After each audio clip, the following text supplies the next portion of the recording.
নিজৰ পছন্দমতে আপুনি আপোনাৰ ঘৰখন সাজি ল'লে ঠিকেই, কিন্তু যেতিয়া আপুনি আপোনাৰ শোৱনি কোঠাটোত এখন বিচনা, এডাল আলনা আৰু এটা আলমিৰা ভৰাই দিলে, তাৰপিছত দেখিলে যে আপোনাৰ নিজৰ ভৰি দিবলৈও বা নিজৰ থাকিবলৈও সেই ৰুমটোত ঠাই নাইকিয়া হৈ গ'ল।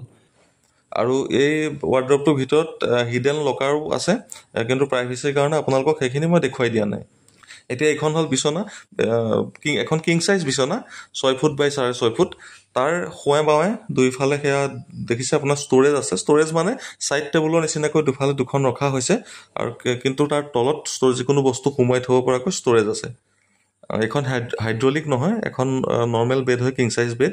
আৰু ইয়াৰ যিটো এই কুচনটো দেখিছে, কুচনটোৰ ফিনিচিং চাওক কিমান ধুনীয়াকৈ কৰা হৈছে, একেবাৰেতো ৱালৰ লগত লাগি আছে গোটেই বস্তুটো। আপোনালোকৰ ঘৰখনো যদি এনেকৈ সজাই তুলিব খুজিছে বা আপোনাৰ নিজৰ শোৱনি কোঠাটো যদি ধুনীয়াকৈ আটোম টোকাৰিকৈ সজাই তুলিব বিচাৰিছে, এটা সৰু কোঠাতে যদি সকলোখিনি হাততে পাব পৰাকৈ যদি বনাই ল'ব বিচাৰিছে ঘৰটো, তেন্তে আপোনালোকে আমাৰ পেজৰ লগত যোগাযোগ কৰক।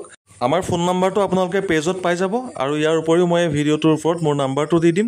আপোনালোকে যিকোনো ঠাইৰ পৰা কথা পাতিব পাৰে। সকলো ঠাইতে যদিও কাম আমি আৰম্ভ কৰা নাই, অতি সোনকালে আৰম্ভ কৰিবলৈ চেষ্টা কৰিম।